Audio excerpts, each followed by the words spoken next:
Okay. Annyeonghaseyo. Did I say it right? Yes. No? Oh. Hey y'all, it's Cookie, and I'm here in South Korea with my cousin Kiki and my cousin DJ, and it's been an awesome weekend. We had so much fun. I'll insert everything that you guys should need to see, I guess. I don't know. But today we're going to get into some questions about traveling while, black and female? Mm-hmm. Yeah. What's up, y'all? I am coming to you live with, well, it's not live because this is obviously pre-recorded. But, yeah, I'm here with my lovely mother and my lovely cousin. All of us have at least a little bit of experience with traveling and living abroad. So, yeah. Want to just give you guys some of our perspective as far as living abroad or solo travel in your 20s and your 30s and your 40s. Does anybody have any like first off, this is what you need first? Well, obviously, first of all, I guess. Yeah, first of all, you need to have a plan and a passport. Mm-hmm. And some moolah, baby. Okay. Yeah. Now, okay, tip number one, because this was really the only tip that I have to bring to the table, to be honest, because I'm a newbie. So, find somebody else to pay for it. That's what I did. Honestly, I literally get a sponsor. I mean, find you a nice sugar daddy. Maybe your boyfriend is rich, or like if your parents have money. That'll work. Or like the most reasonable option is to find a job that will pay you to travel. I can't stop laughing. The most reasonable option is to find a job that will pay you to travel. I joined the EPIC program. They paid me a very good salary. All the information's online. I'm not telling y'all how much money I make. But also being in Asia, working as an English teacher, I get I get kind of the same breaks that the kids get. So I have a lot of time to travel and explore other Asian countries. And I'm basically doing it on EPIC's dime. You know, like I didn't have a lot of money when I came out here, but I have enough money now that I can travel. And I mean, the only thing that I did different was change my job. So, you know, take advantage of your situation. Exactly. So, tip number one: find somebody else to pay for it. Okay, so Nick, how is it like traveling and being married? Oh, it's easy because I got a built-in travel buddy to go everywhere. I got a cameraman. I got security. So anybody want to pop off, like he right there. I got somebody to handle the money. So like I don't have to worry about like, oh dang, how much is this in USD? Like how to translate this. So you always like it's easier because I have somebody to bounce like different ideas of, and like it's not all on me that I have to like keep everything organized. What about being a solo traveler? So being a solo traveler, it's very different from traveling with someone because all the pros that you had would be a con for right. me. Everything is on me. I'm my own security. I'm my own sponsor. I am my own everything. Travel agent, planner, all of that. However, it's almost like when there are successes with the trip, you have nobody to thank but yourself. Mm-hmm. When you want to move, you move. Mm-hmm. When whatever you want to do, you do. You don't have to run it by anybody else. You don't have to make sure there's enough money for everybody. Make sure you do whatever you want to do when you want to do it. And if you want to just sit by the pool all day and do nothing, do it. Do you. You ain't got to answer to nobody. Enjoy yourself. So, you know, there's pros and cons, I think, to all of it. Mm-hmm. But I don't know, that sounds pretty good though. I ain't gonna should try that. So, but yeah, there's pros and cons to all of it. You just gotta kind of find your niche, what works for you. Take, you know, some solo trips and then take some trips with your boo, your friend, your family, you know what I mean? That which can be stressful. But, you know, once you get finished traveling with them, then you do yourself and you get your relaxation on. Yeah. I'll say that I've traveled with friends, I've traveled with a boyfriend, and I've traveled solo. And honestly, my favorite was probably traveling solo. Honestly, That sound like I need to try that. because like she was saying, you know, you just don't have to answer to nobody. You can do whatever you want to do. And I know traveling solo might seem intimidating to some, because even when I came to Korea, that was my first time like really traveling solo. And even though, you know, I knew I was meeting up with my employers once I got here, the whole process of me leaving home, coming here, I was kind of by myself. So, you know, I had to figure things out myself, and it was a lot of trial and error, definitely. So, but the best way to figure it out is to just try. It's to just jump out there and do it. So y'all know that's like my biggest thing. I just go out there and do it. Just put one foot in front of the other. You're going to be in a different country before you know it. So. Have y'all ever felt like unsafe when you travel by yourself, or like being put in a situation that was like, oh my God, like I wish somebody was here? Never. And I'll tell you, the one time I felt unsafe, I was with DJ and her brother. Like, I've never had an incident on my own. And I think one of the main things to keep in mind when you're traveling by yourself is do your research. Know the areas that you're going to be in. Stay in well-lit, well-populated areas. Do excursions where you can find lots of reviews on. So you know a lot of people go there, and you know it's that, which means you're probably going to have a good group of people, a big group of people. So if anything happens, somebody knows something. So just do your research, and like I said, just know where you are, be familiar with the areas and the things that you're gonna do. So don't go over like in anybody's country, you're wilding out and just like doing the absolute most, because you will get your behind handed to you real quick. Yeah, real quick. Okay, so what do we think? Do we have any tips for people who are looking to get into traveling, or maybe want to live abroad? What would you say, like, when the first time you moved outside the United States, what was that like? What are some things maybe that you wish you would have known before? And same with you, like the first time you took a solo trip, what are some things that you would have done differently that time, or things that you, now that you've traveled solo, you know, multiple times, what are like some definite things that I have to do before the trip, have to do on the trip, have to do when I get back, or like things like that? What are some things that tell the people what they need to know? Well, luckily for me, when I moved overseas, I was kind of already like kind of well traveled, so I kind of knew what to do. But you always want to have like a kind of like a backup plan or emergency plan. I came over with especially like being a Black woman, I came over with a lot of products for my hair, skin. Absolutely. Stock up, ladies. Yes. Stock up. Especially being a plus size woman too, I came over with everything I needed, and I looked up like different ways I can get what I need over here to different communities maybe you can reach out to. It really just all boils down to research. Like, I can't stress that enough. In the days of social media, there's no excuse why you go into something completely blind. Like, there's so many Facebook groups, blogs, YouTube, you name it. So that's the tips I have. Research.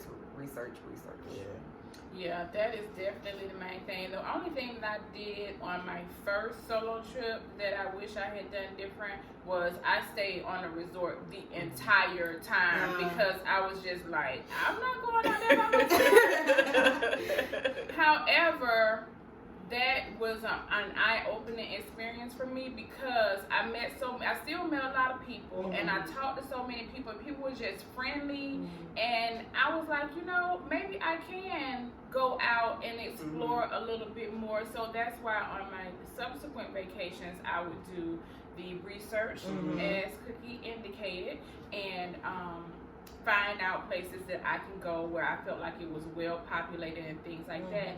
So, you know, on one hand, it was like, oh, I regret that I stayed there, but it helped to open my eyes and to kind of put the one foot in front of the other to Yeah. get started to do more and more, even when I was out on my own. And that's really all it takes. Just try one trip. Like, even if it's not halfway across the world, Yeah. just like go somewhere. Start with somewhere new. It could be in a different state, in the same state. Just start somewhere new and get out of your comfort zone.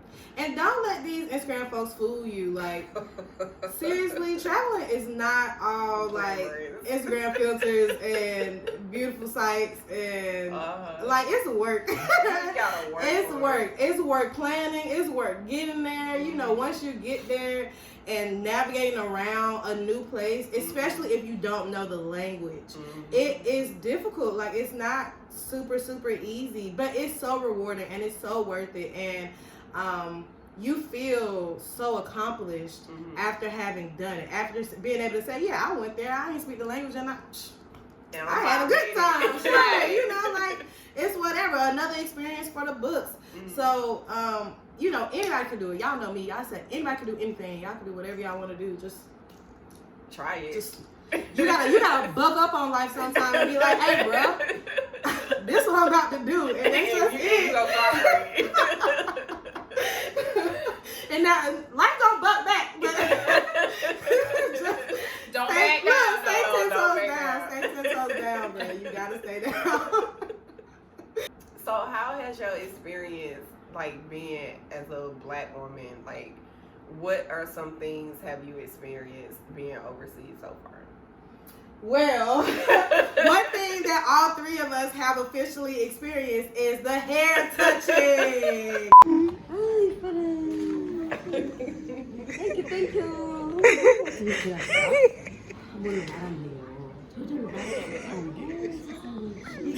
Yo, they love our hair, bro. They're so fascinated. Hair touching and picture taking. Yeah. They want, look, can I take a picture, please? And I will say, I have come across some people who are really opposed to this. And I get it. I understand, you know, people are funny about their personal space. People are funny about having people like gawking at them, taking pictures of them and stuff like that. I get it. But when you're traveling to, especially to very homogenous countries, they are, I want to say enamored, but it could be some negative feelings there too.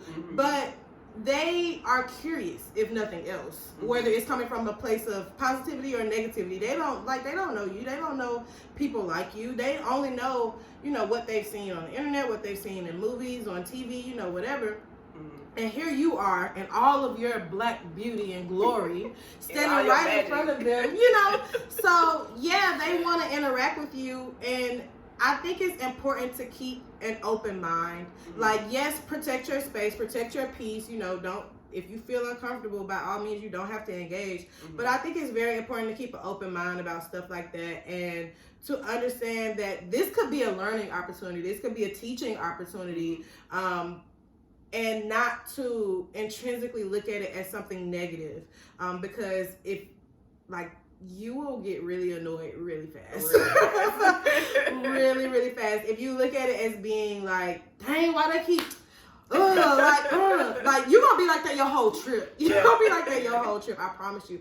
I've been in Korea for 3 months now almost.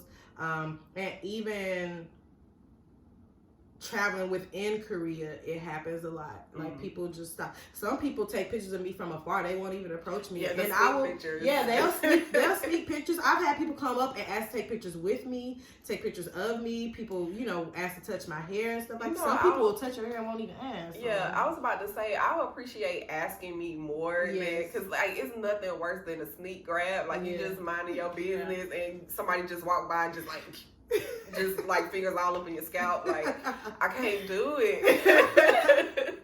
But it's absolutely okay to get annoyed. But like DJ said, just kind of use it as a teaching opportunity. It happens in the U.S. It happens overseas. Like, what are you gonna? I'm not gonna say like, what are you gonna do about it? Because technically, it's not okay. Yeah. Like, by all means, we're like, you know. People, like, 'cause I always say, my husband Right. always get mad at me because, like, sometimes I get annoyed and I say, number one, I have the right to be annoyed. Yeah. It's my body space. Yeah. But at the same time, like, he doesn't really experience it like we do. Yeah. And it was kind of weird seeing y'all experience too. Yeah. Because, like, I'm like, oh my God, somebody gets it.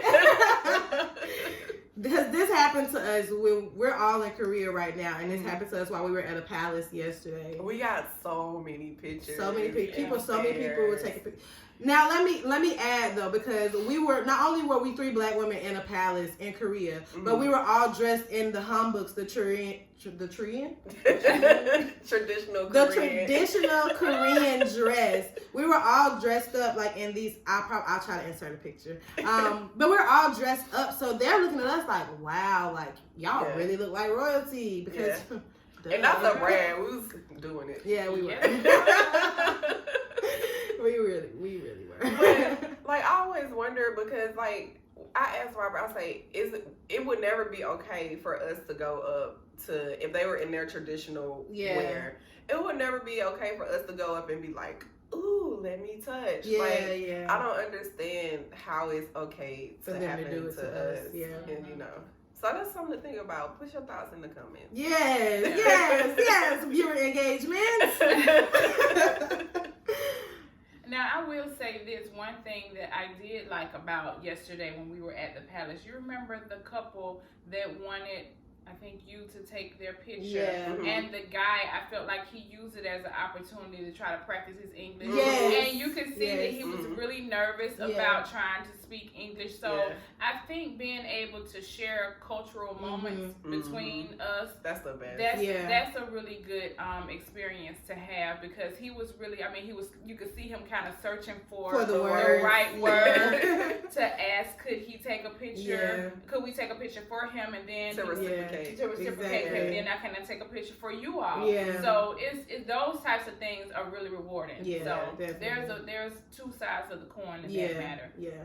But like I said, just keep an open mind, because you know, we all feel differently about those kinds of interactions, and you know, I'm definitely not telling you to just let it happen. You know, like, it's okay. Like Nikki said, it's okay for you to not want that. You know, it's okay to be like, no.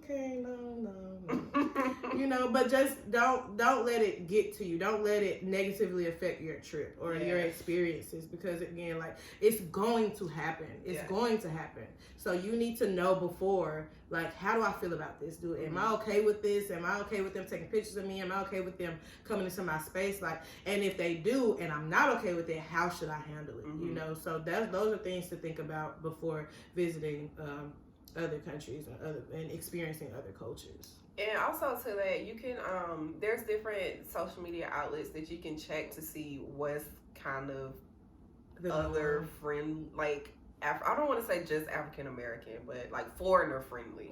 Yeah, because some places you go, they're not always as opening or as tolerable to different cultures. So you can kind of like gauge the climate before you visit. Which goes right back to research.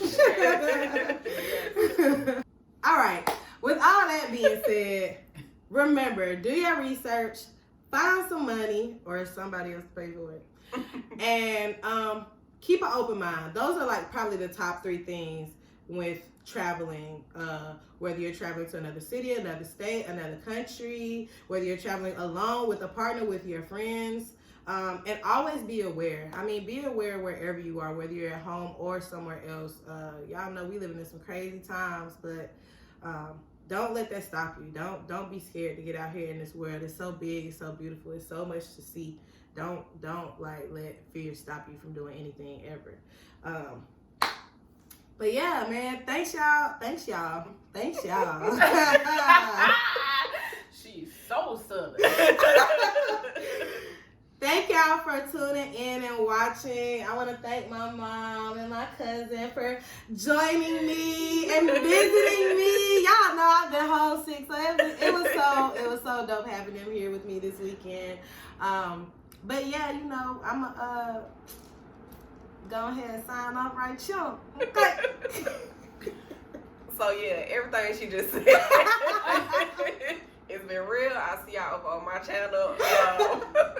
Nah, but for real, it's been such a pleasure being here. I'm so happy that I got to come. I was telling DJ that I feel like I missed out on so many family moments because I've been literally gone for like 10 years. Yes. And I missed out on a lot of family time and everything. So I appreciate being here and I loved it. So, yeah, like she said, get out, try something new, do something different. Live life, man. Grab it by the cojones. Until next time.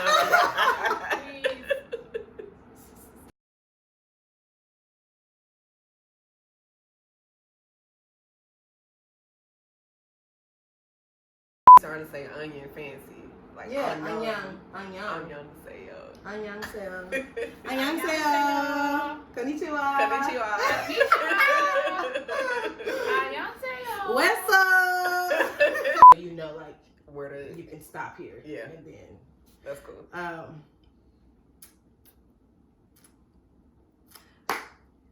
Are y'all today's edition of Traveling While Black. And go. By the way, we all from Atlanta, okay? Like we You some really real say Georgia peaches. In case y'all Look, we got College Park, East Point, East Side. You already know what's going on, so you already know. Like, come on with it. This video is gonna be so all. Right.